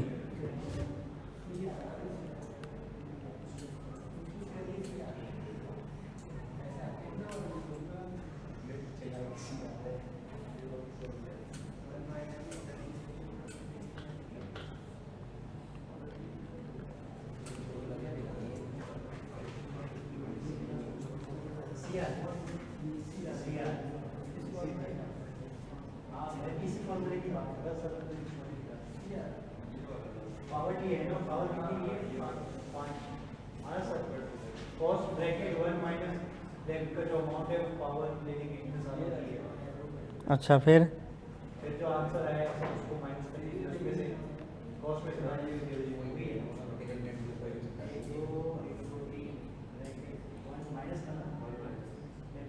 क्या आ रहा है? सी आ रहा है। तुम लोगों ने क्या क्या निकाल के क्या माइनस किया है? मैं तो किसी और तरह से निकालना चाह रहा था, मेरा तो निकल गया। सी आ गया सबका? इतना मेहनत तुमने की है। हाँ जी, मेरा शॉर्टकट है। तुमने क्या किया उसको, क्या दोबारा बताओ? पावर 5 कर दिया। अच्छा तो क्या आ गया? 474609। तो क्या आ गई है? नेटबुक वैल्यू आ गई है eight the end of 5 years। क्या आ रही है? 474609। ठीक है चलो आ जाओ सवाल पढ़ते हैं। अब तुम मुझे अपना मेथड बताना, क्योंकि मैंने किसी और तरह सॉल्व किया, आंसर सेम आया है। ठीक है, तो दोनों तरीके हम क्लास में डिस्कस कर लेंगे। अच्छा दूसरा तरीका ही मैंने बताया है, चलो मैं बताता हूँ। देखो आज बच्चा सोचो, जल्दी जल्दी देखो। अब देखो बहुत सारे दिमाग लगे ना, मैंने एक तरह सॉल्व किया, उसने एक तरह सॉल्व किया, हमारा आंसर सेम आया, तो हमारी लर्निंग हो जाएगी, हम किसी तरह से आंसर निकाल सकते हैं। कह रहे हैं an item of plant was purchase on 1 April 2008 for ₹2 million। Depreciate होता है 25% पे on reducing balance basis. What would be it's रेजुअल value after useful life of 5 years। अच्छा देखो उसने मुझे कहा था कि मैं यूजफुल लाइफ इसकी क्या है, बोलो बच्चों 5 years, और 5 year के एंड पे उसकी जो अमाउंट होगी वो क्या होगी? रेजुअल वैल्यू यही होगी ना, जो बचेगी वो क्या होगी? नेटबुक वैल्यू होगी। अच्छा अब वो बोले रेजुअल वैल्यू क्या होगी 5 साल के बाद, तो 5 साल के बाद जो बचा वो रेजुअल वैल्यू है। तो इसने क्या फॉर्मूला लगाया, क्या नाम है तुम्हारे लड़के? फहद। तो फहद ने फॉर्मूला लगाया जो मैंने शॉर्टकट बताया था, क्या? 2 million multiply by 1 minus rate की पावर 5। कितने आ रही है? कितनी आ रहा है बताओ? 474609। अच्छा मैंने किसी और तरीके से किया। मैंने आपको याद है एक तरीका, एक फॉर्मूला बताया था क्लास में रेट निकालने का, वो क्या था बताओ? 1 माइनस ये अंडर रूट, ठीक है, और यहाँ हम रखते थे n, ठीक है, और यहाँ हम रखते थे रेजिडुअल वैल्यू, यहाँ हम रखते थे कॉस्ट, ठीक है, तो हमारे पास क्या आता था? रेट आता था। ठीक है, अब सवाल के अंदर मुझे क्या डेटा गिवन है? अब सवाल के अंदर मुझे क्या डेटा गिवन है? मैंने बोला भाई 1 माइनस ये n मुझे पता है 5 है, रेजिडुअल वैल्यू मुझे नहीं पता, ये x है, डिवाइड कर दो किससे, कॉस्ट से। कॉस्ट कितनी है, 2 मिलियन, ये मैंने रख दी 2 मिलियन, ठीक है। अच्छा इज इक्वल टू क्या आंसर आता था, रेट आता था ना, तो 25%। इसको, इस इक्वेशन को कैलकुलेटर में रख के सॉल्व करो, करो करो, कितना आ रहा है। लंबी के बच्चे, मैं एक चीज़ सिखा रहा हूँ, तुम बोल रहे हो लंबी हो जाएगी, अजीब फजूल बातें कर रहे हो। वो तो ठीक है, तो ठीक है, लेकिन समझने के पर्पज़ से हम किसी भी तरह से आंसर सॉल्व कर सकते हैं। कितना आ रहा है बताओ, 474609। डन, पक्का।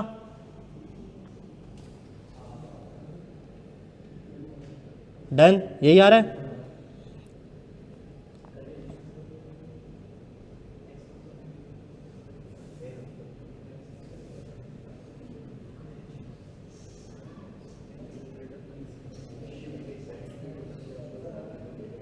चलो आ जाओ अगला। Small limited purchases the equipment for rupees 6 lakh. It has an estimated salvage value of 1 lakh and a useful life of 5 years।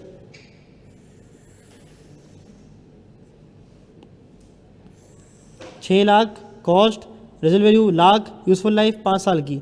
Book value क्या होगी एट द एंड ऑफ इस यूजफुल लाइफ, सेम तरीके से होगा ना, सेम है। क्या आंसर आ रहा है बताओ,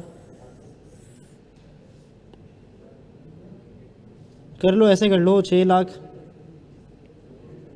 मल्टीप्लाई बाय 1 माइनस, अच्छा रेट नहीं गिवन, फिर क्या गिवन है, रेट तो गिवन ही नहीं है, फिर सेम कैसे हुआ बताओ, किस वाले फॉर्मूले से होगा, स्ट्रेट लाइन मेथड से होगा, फिर रिड्यूसिंग बैलेंस मेथड से बोला हुआ है। अब समझ आए ऊपर वाला क्यों कराया था।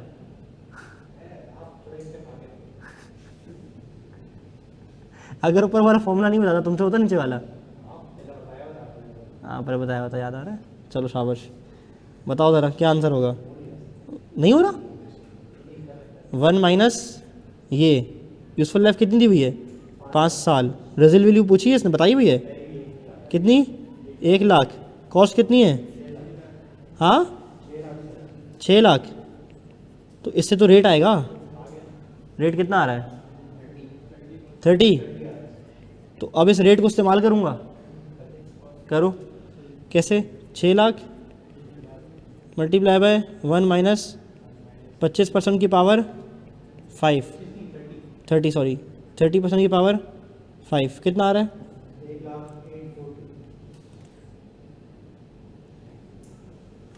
क्या आ रहा है, 1,08,42 कितना, 30.11 आ रहा है। अच्छा तो 30.1 रखोगे तो पूरा कितना आ जाएगा, 1 लाख। पूरा रेट एग्जैक्ट रखोगे तो 1 लाख रुपए आ जाएंगे, ठीक है। अच्छा सही है यार, उसको राउंड ऑफ कर लेना यार, राउंड ऑफ कर, ठीक है। चलो तू भी ना यार 52 रुपये मुझसे ले ले, हाँ अच्छा ठीक है, नियरेस्ट तो लाख आ रहा है नियरेस्ट, चलो ठीक है। आमीन।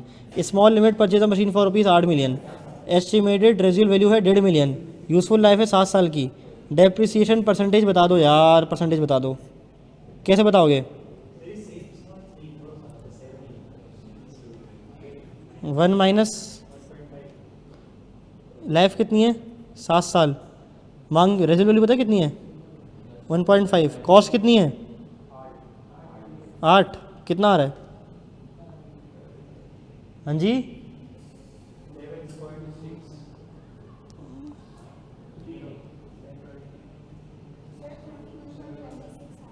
हाँ जी 21.26 आ रहा है, यानी कि ए सही है, ए सही है। अच्छा इसके भी माशाल्लाह जो की मैंने मुझे बना के मेरे भाई ने दी ना, उसमें डी लिखा हुआ है, उसको भी सही कर लो। नोट्स हैं किसी के पास यार, करेक्शन कर लो प्लीज़, मुझे बताया ना। चलो, under which of the following method of depreciation the expense may be zero in the period in which the asset is not use at all. ज़बरदस्त। 30वां आ जाओ, क्या दिया हुआ है, सही कर लो यार, सही कर लो, सॉरी क्या ही बोलूँ। An aeroplane engine was acquired for 75 million and has life of 48,000 घंटे फ्लाइंग आवर्स। प्लेन 1800 घंटे चला है, बताओ डेप्रिसिएशन किस हिसाब से चार्ज होगी, 1800 घंटे पे होगी, ऐसा ही है। तो 75,000 3 0 और ये मिलियन हो गया, डिवाइड कर दो, हाँ डिवाइड कर दो किससे, 48,000 घंटों से, तो पर घंटे की कॉस्ट कितनी आ गई डेप्रिसिएशन पर घंटे की? पर घंटा कितना आ रहा है बताओ ना।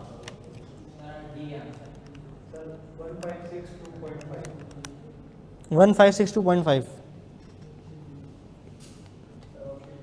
अच्छा मल्टीप्लाई कितने घंटे चले? 1800। क्या आंसर आ रहा है ये? हाँ जी, क्या किया मतलब? आगे भी है मतलब? ये कौन से करा रहा हूँ मुझे पता नहीं है ऐसे। ये आई कैप वाले लग रहे हैं, ये आई कैप वाले हैं। अच्छा मैं भी पीछे आंसर की जगह मेरे ख्याल से आई कैप वो मॉडरेट वाले दिख रहा था।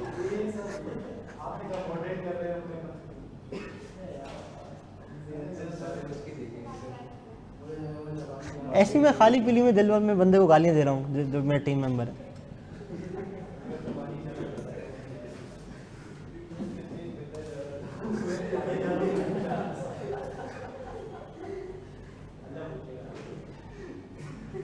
चलो ये हमने कर लिए 30 तक। कौन से? आई कैप वाले। चलो यार मॉडरेट पे आ जाओ, मॉडरेट पे आ जाओ यार, हम घूमे ही जा रहे हैं, घूमे ही जा रहे हैं। चुप करो, मॉडरेट पे आ जाओ। Nisar purchase a new press machine. The cost of the machine was rupees 1,20,000। The machine was install at the cost of rupees 8,000। Nisar ने ट्रेनिंग दी है अपने वर्कर को कि इस मशीन को कैसे इस्तेमाल करना है, 4,000। Machine was run for testing for actual work for rupees 1,200। कितना? 4,000 नहीं आएगा, बाकी सब आएगा। कौन सा ऑप्शन सही है? 1,20,000 प्लस 8,000 प्लस 1,200, ये 1,28, 1,29, 200 कहाँ हैं?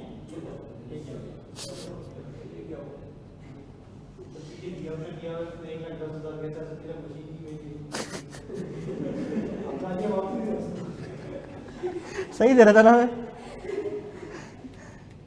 अल्लाह अकबर। कितना होगा भाई ये?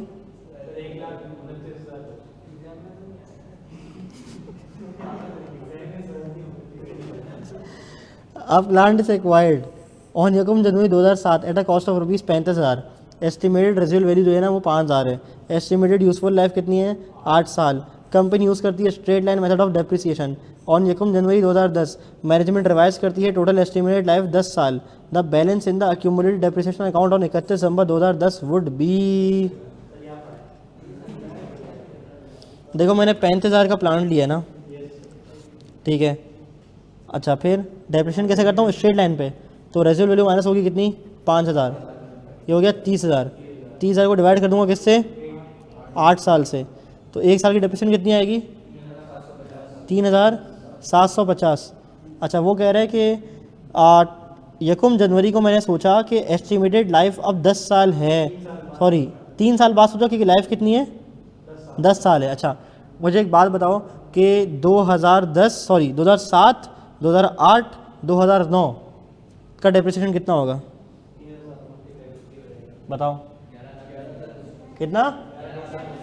11,250। ये क्या है? टिल 2009, ठीक है। अच्छा अब मैं 2010 के पहले सुबह पे खड़ा हूँ। अब मैं यकम जनवरी को खड़े होकर सोचता हूँ कि यार मेरी तो यूज़फुल लाइफ है ना टोटल 10 ईयर्स है, टोटल 10 ईयर्स है। कितने साल गुजर चुके हैं? तो 7 पे डेप्रिशिएट करूँगा, 7 पे डेप्रिशिएट करूँगा। तो मुझे बताओ कैरिंग अमाउंट कितनी है? बताओ कैरिंग अमाउंट कितनी है? कैरिंग अमाउंट कितनी है अभी? माइनस करो ज़रा। 23,750। रेजिडुअल वैल्यू कितनी है? 5,000 बोली हुई, वही है ना। डिवाइड कर दो ज़रा रिमेनिंग यूज़फुल लाइफ से। कितनी रिमेनिंग यूज़फुल लाइफ है? 7। कितनी आती है? 2678.57। या प्लस कर दो 2678.57।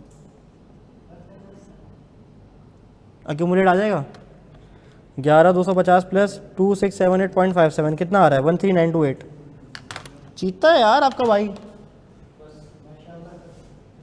चलो, the net book value of the fix asset other than the free hold land, free hold land मतलब लैंड ही समझो, which has not been devalued. क्यों? हाँ डी है। ऐसा नहीं करो यार।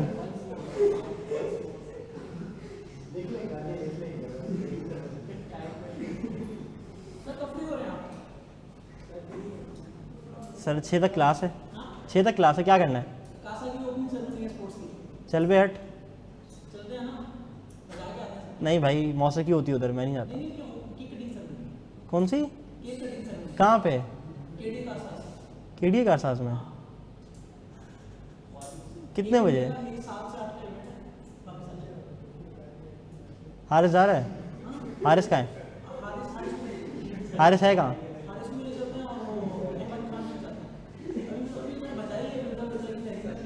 क्यों? तुम अंडरग्राउंड हो रहे थे? क्यों? सोचते हैं, चलो आता हूँ फिर देखते हैं। चलो देखते हैं। ओके।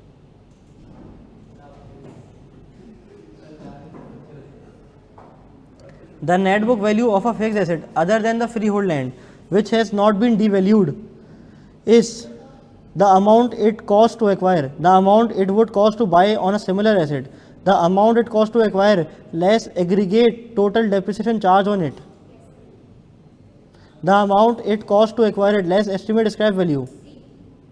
सी पक्का बी दिया हुआ है? क्यों भाई? सही कर लो यार।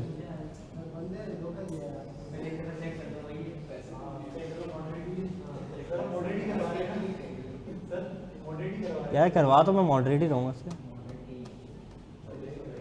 चलो सही कर लो साथ साथ। अब लग रहा है पूरे करवाने पड़ेंगे मुझे इस चक्कर में।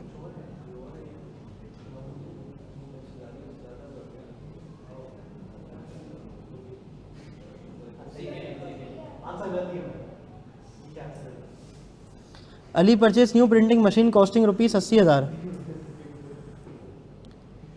The installation cost for 5,000 and the employees received training on how to use the machine 2,000 before the machine to customer print orders a task was undertaken paper link cost was 1,000। तो 80 प्लस 5 और एक 86 कितना आ रहा है पीछे? अब ये मत बोलना इसका भी गलत आ रहा था, मैं बहुत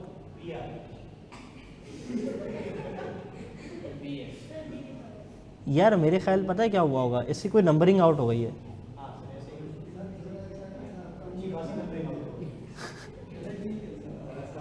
मुझे लग रहा है नंबरिंग आउट हुई है इसकी। चलो खैर है, सही कर रहे हो ना साथ साथ, बस ज़बरदस्त। Boomer company purchase an asset for lakh on यकम जनवरी 2008, एस्टिमेट यूजफुल लाइफ थी 5 साल, डेप्रिशिएट करते हैं स्ट्रेट लाइन मेथड पे यकम जनवरी 2010 को, यानी कि 8 चलाने के बाद 9 चलाने के बाद रिवाइज कर the remaining useful life estimate of 8 साल, कैरिंग अमाउंट क्या होगी? चलो बताओ। देखो पहले तो लाख रुपए थी, रेजल वैल्यू थी कोई, डिवाइड बाय 5 किया होगा, ठीक है, तो 2 साल चलाई होगी, मल्टीप्लाई बाय 2 कर दो, डेप्रिसिएशन कितनी आ गई? 40,000। हाँ जी 40,000 आ गई। इसको एक काम करो, मल्टीप्लाई बाय 8 कर दो, डायरेक्ट आ जाएगी ना। हाँ 1,60,000 आ जाएगी ना, तो ये मेरी कैरिंग अमाउंट आ गई ना, कैरिंग अमाउंट आ गई। अच्छा अब मुझे बताओ, अल्लाह भला करे, कैरिंग अमाउंट निकाली ना इसलिए मैं देख रहा हूँ ना। अच्छा कैरिंग अमाउंट 61/10 को क्या होगी? अब वो बोला भाई मैंने रिवाइज कर लिया एस्टिमेट, तो मैं क्या करूँगा भाई 1,60 को दोबारा पकड़ूंगा, और यूजफुल लाइफ का एस्टिमेट रिवाइज हो गया कितना? टोटल 8 साल ना, सॉरी रिमेनिंग 8 साल हैं। वो क्या बोल रहे? Revise the remaining estimate useful life to 8 years. Remaining 8 रह गई है, नहीं रिमेनिंग 8 रह गई है। हाँ जी पहले 5 थी ना, अब वो कह रहे हैं रिमेनिंग क्या रह गई है? 8, तो 8 से डिवाइड कर दूंगा, कितना आएगा? 20,000 आएगा, तो ऑप्शन में ही नहीं है। देखो वो कह रहा है कि सॉरी एक सेकंड, ये तो डेप्रिसिएशन आएगा ना यार, कैरिंग अमाउंट मांग रहा है, क्या हो गया तुम लोगों को यार। लेकिन वो तो 140 आना चाहिए फिर।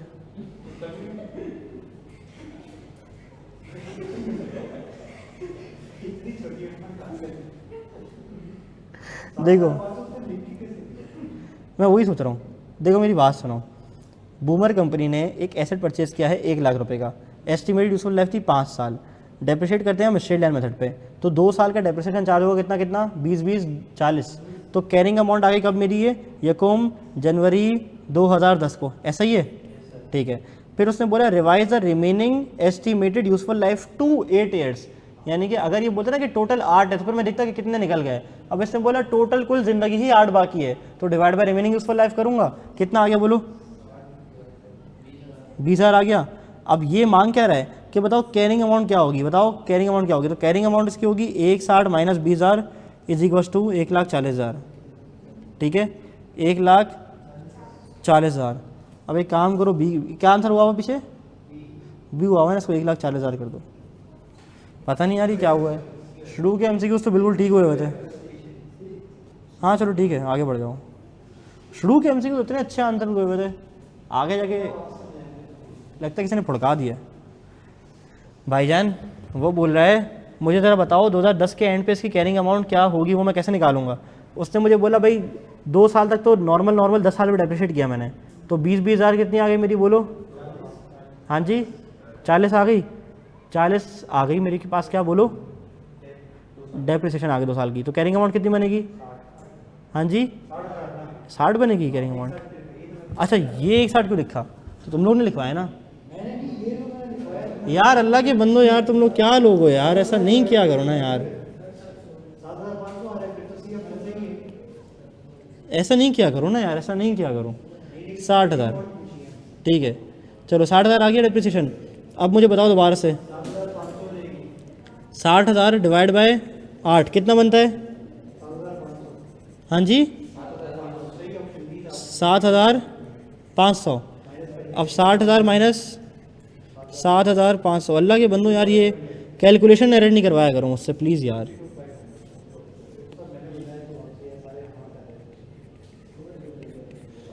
कौन सा नशा करके आंसर बताते हो यार, मैंने भी गधों की तरह 1 लाख की जो है ना वो कॉस्ट के ऊपर 160 की कैरिंग अमाउंट लिख दी, और तुम लोग भी करवा रहे हो। अभी ये लेक्चर रिकॉर्ड होकर बाहर मार्केट में आएगा, लोग क्या बोलेंगे, कैसे नल्ले बच्चे हैं।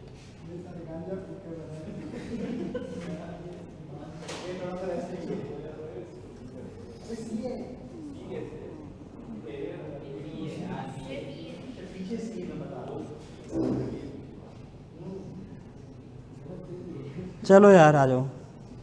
आ company purchase an asset for rupees 1 lakh on यकम जनवरी 2001, उसकी एस्टिमेटेड यूजफुल लाइफ थी 5 साल, और डेप्रिशिएट हम करते हैं उसको रिड्यूसिंग बैलेंस मेथड पे 40% पे। ऑन यकम जनवरी 2003 it was decided to change the method to straight line method, carrying amount क्या होगी 31 दिसंबर 2003 को, तो सबसे पहले तो लाख मल्टीप्लाई बाय 1 माइनस 0.40 की पावर 5 नहीं 2 साल ना, 1 गुजर गया होगा 2 गुजर गया होगा, तो कैरिंग अमाउंट आ गई होगी कितनी बताओ 3600 36,000 आ गई होगी।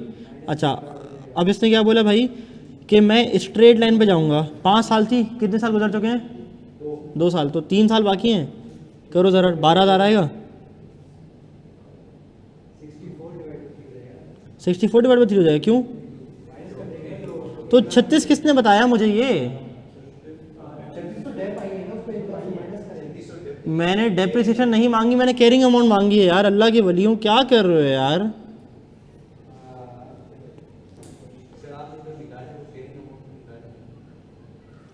यार मैं कैलकुलेटर उठा के ना खुद कर लेता हूँ, तुम लोग से मतलब आस लगाने से बेहतर है ना बंदा कुत्ते से उम्मीद लगा ले, तुम लोगों से ना लगाए। 81,000 आएगा, सॉरी मैंने भी 10% लगा दिया, 36,000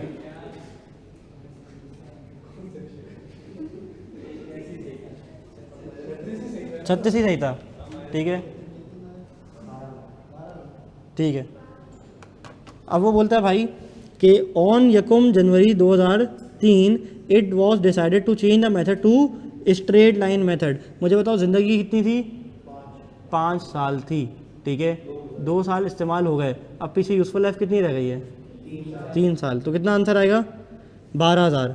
12,000 क्या है इसका? डेप्रिसिएशन है ना। 12 3 36 होता है भाई। तो 12,000 क्या? डेप्रिसिएशन। अच्छा अब मुझे बताओ कैरिंग अमाउंट मांगी है, कैसे?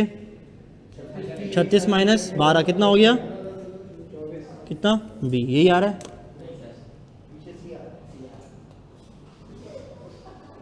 या वो नंबरिंग गलत हुई है, मैं मान नहीं सकता वैसे।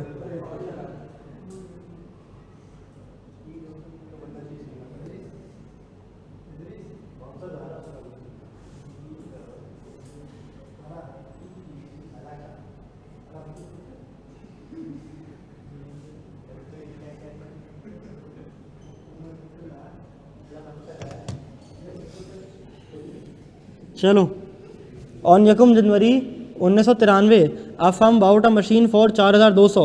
Eight that date the machine useful economic life was estimated to be 7 साल एंड स्क्रैप वैल्यू टू 0। तो 4,200 को डिवाइड हुआ होगा 7 साल पे, ठीक है, स्ट्रेट लाइन अगर है तो।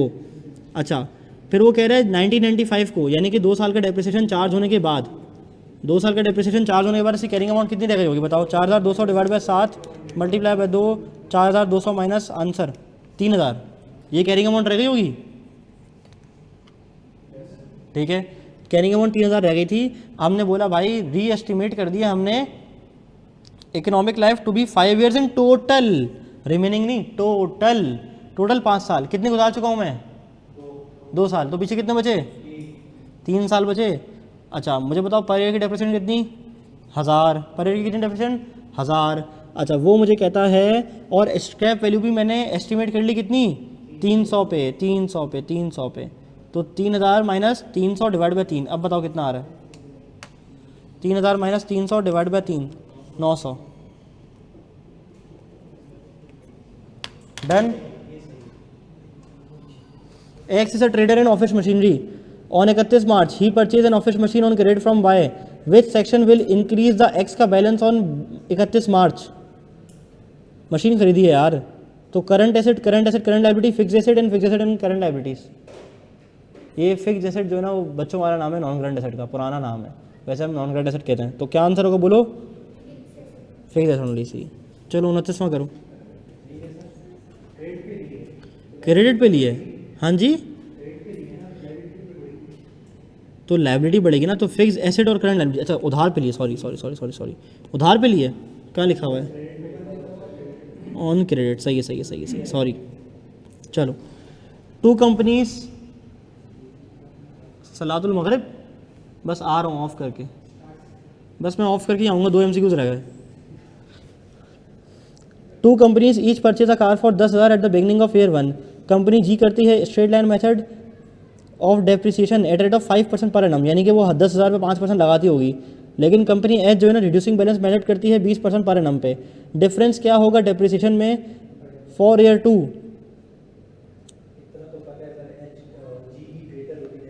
जी की ग्रेटर होगी देन एच। अच्छा अब ए या सी होगा? हाँ ए या सी होगा ना, बताओ कितनी ज़्यादा होगी ईयर 2 में? दोनों की ईयर 2 की मशीन निकालनी पड़ेगी तुम्हें डेप्रिसिएशन।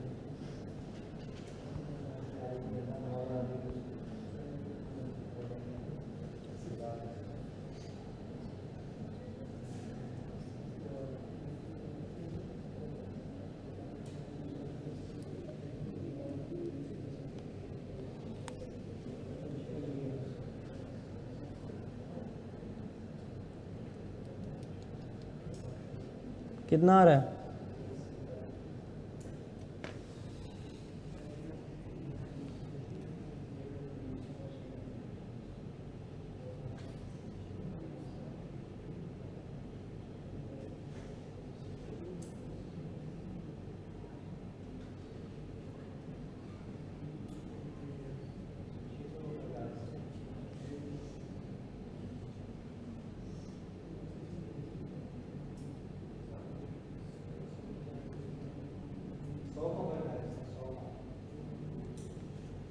100 का आ रहा है।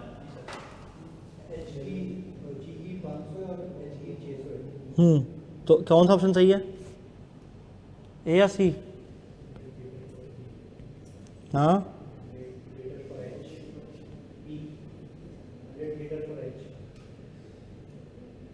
तुम लोग को क्या आ रहा है? क्वेश्चन समझ नहीं। इन्ना लिल्लाहि व इन्ना इलैहि राजिऊन। मैं उम्मीद करके बैठा हूँ टिक लगवाओ, क्लास बंद करूँ, तुम लोग कुछ।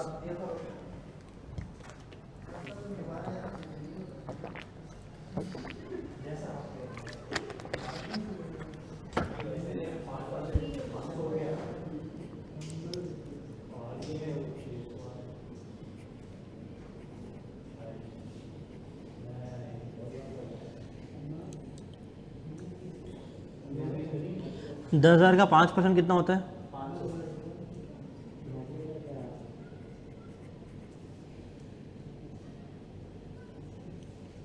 10,000 का 20% कितना? रुक जाओ ना यार, कहाँ बच गया? तो 2000 का मुझे 80 वो बता दो ना, 2000 का 95% कितना आ रहा है? हाँ 1600, ठीक है।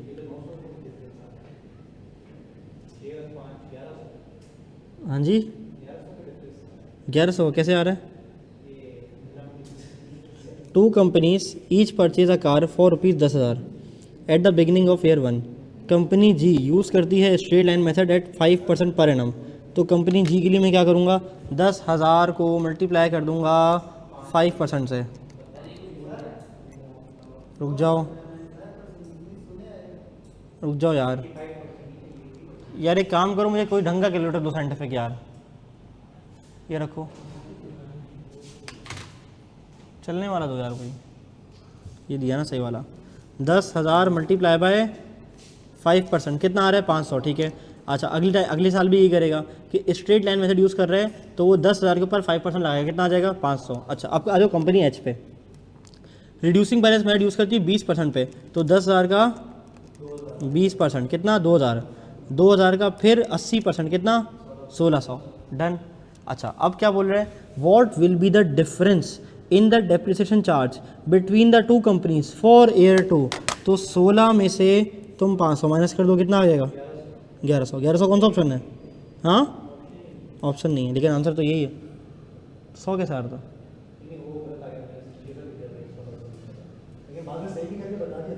1100 आ रहा है ना? तो क्या चीज़ बी बनेगा, उसके पीछे एक डंडा और लगा दूँ? हाँ ये हो सकता है कि 1100 और ये इन्होंने 100 लिख दिया हो, ऐसा कर लेंगे इसको, ठीक है। चलो, the balance on a firm's plant and machinery account on यकुम January 1996 was ₹5,000। During the year the following transaction took place on the date shown. यकुम मई को प्लांट आया था 750 का, plant which had originally cost 750 sold. यकुम सितंबर new machinery costing ₹3,000 was purchased. अगर डेप्रिसिएशन मैं कैलकुलेट करता हूँ 10% स्ट्रेट लाइन मेथड पे, using the straight line method depreciation बता दो मुझे 1996 की।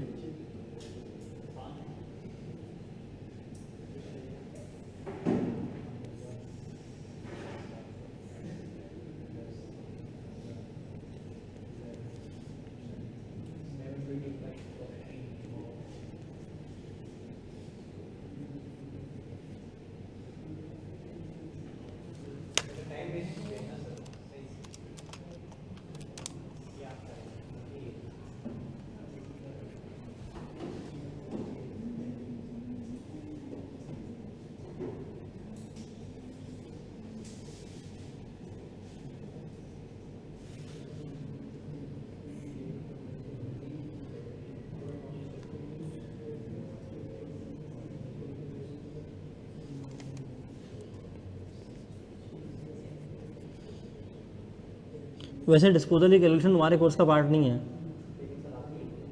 आती है? चलो अच्छी बात है। वैसे ना भी करो ना तो ये तुम लोग के कोर्स का पार्ट नहीं है एमसीक्यू। क्यों? क्योंकि ना एडिशन तुम्हारे कोर्स में, ना डिस्पोजल तुम्हारे कोर्स में। लेकिन चलो मैं फिर भी कर देता हूँ। वो बोलता है भाई मेरे पास थे मशीनरी 5,000 के, during the year the following transaction took place. ये को मई को मैंने एक प्लांट जो है ना वो बेच दिया, तो भाई जिस दिन बेचा उस दिन तक की डेप्रिसिएशन चार्ज होगी। और नीचे वाला क्या कह रहा है कि नई मशीनरी मैंने परचेज़ की है और स्ट्रिक्ट टाइम बेसिस में मुझे डेप्रिसिएशन चाहिए, तो बस जिस दिन परचेज़ की उससे ईयर एंड तक डेप्रिसिएशन सबको मिला के टोटल कर दोगे। लेकिन ये कोर्स में तुम्हारे नहीं है हिस्सा, क्योंकि ना तुम्हारे कोर्स में एडिशन डिस्कस हुआ हुआ है, ना तुम्हारे कोर्स में डिलीशन डिस्कस हुआ हुआ है, तो एमसीक्यू तुम छोड़ दो, ठीक है। You can simply ignore this. Done. अच्छा ये लिख देना कि 30वां एमसीक्यू रिमूव करना है, ठीक है, 30 रिमूव करना है। डन, पक्की बात है। अच्छा ऑफ किसने बोला यार, ऑफ किसने बोला? चलो अच्छा, अब मुझे जरा बताओ कि आई कैप के कितने एमसीक्यू रह गए? हाँ जी 20 रह गए बस। कौन कौन से? आखिरी वाले, यानी कि कहाँ से कहाँ तक? 31 से 50 तक, 31 से 41 50 19 और 1 20, ठीक है। अच्छा और एग्ज़ाम क्रैकर में कितने हैं टोटल? कितने हैं? 25 हैं, ठीक है। तो 25 और 20 कितने हो गए? 45। कल की क्लास में मुलाकात करते हैं इंशाअल्लाह ताला। 1.5 घंटे के अंदर हो जाना चाहिए वैसे, ठीक है। कल क्लास है, बिल्कुल है। कितने बजे मैं देख लेता हूँ अभी क्या टाइम टेबल बनता है। हाँ जी अच्छा वैसे एक बात सुनो, बात सुनो, बात सुनो, बैठो बैठो बैठो बैठो बैठो बैठो।